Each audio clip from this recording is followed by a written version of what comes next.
casinos is opening today. It's going to be a big tax generator as well. Jeff Flock is in Hanover, Maryland, with more on that. Tell us about it, Jeff.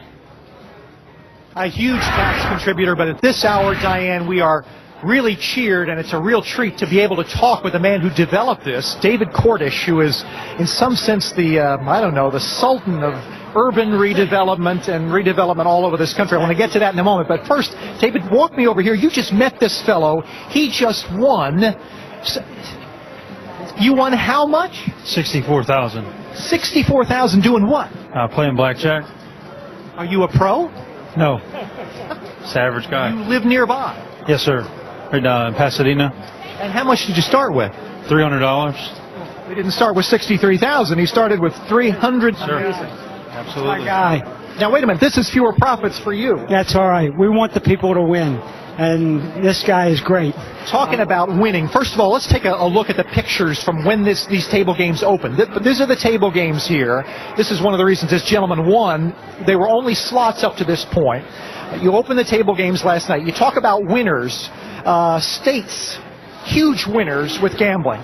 If we take a look at the top states, Pennsylvania, over $1.5 billion in tax revenue thanks to gambling. Nevada, $865 million.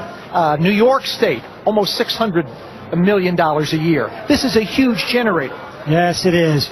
If you take Maryland Live, and this is pre-table games, we send the state of Maryland over $1 million a day. $1 million a day? A day into the state education fund. That's where it's directed to go.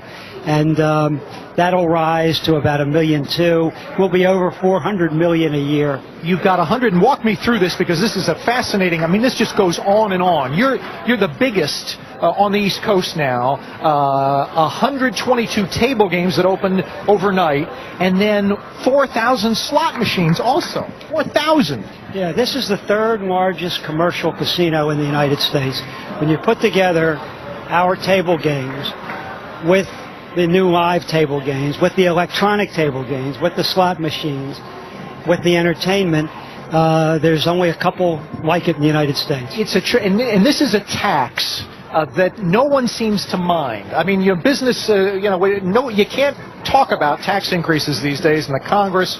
It's the political third rail for everyone. But you're not complaining about paying the tax. And what is your tax rate here, by the way? On the slots, it's 67% of the gross with no deductions. So 67 cents out of every dollar that somebody spends here goes directly to the state. Correct. And right into the education fund. We're basically hardwired into the state. Are we beginning to run out of real estate here, though? I mean, we take a look at the numbers on what people are doing in terms of gambling. We took a little downturn during the recession, but it's ticking back up. Gambling continues to grow. How big can this get? Well, that's a great question. There will reach a point of saturation or oversaturation. State by state, they're adding. Native Americans are adding casinos. And at the end of the day, there's only so many gambling dollars to go around. We're in a very fortunate position at Maryland Live. We're in the middle of a very rich state with two fabulous highways. So we have 7-8 million people, but most places don't. You are the pro at finding venues, and I want to take a look at, we talk about the Cordish companies. Everyone has been to a Cordish development somewhere in the country. If you put the map up of where you have been in the U.S., everywhere, I mean, from Louisville Live to Philadelphia, I mean, there's no places you're not. That's true. And I got to ask you about this economy right now. You obviously, you're talking about gambles. You've taken some gambles in your day, and not all of them win. How do you feel about this economy right now? That's a hard question. I worry about the economy. I know the stock market is up, and that's great, but are the underlying fundamentals there to sustain it? You say what? I'm not sure. What happens with the gambling is it's basically a night out for people. It's an entertainment.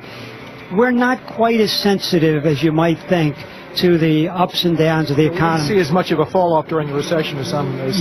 Yeah. But I worry about the national economy. I do. Worry about the national economy. A man who should know, David Cordish, chairman and president of the Cordish Companies. you've been somewhere that he has developed, and perhaps you'll come to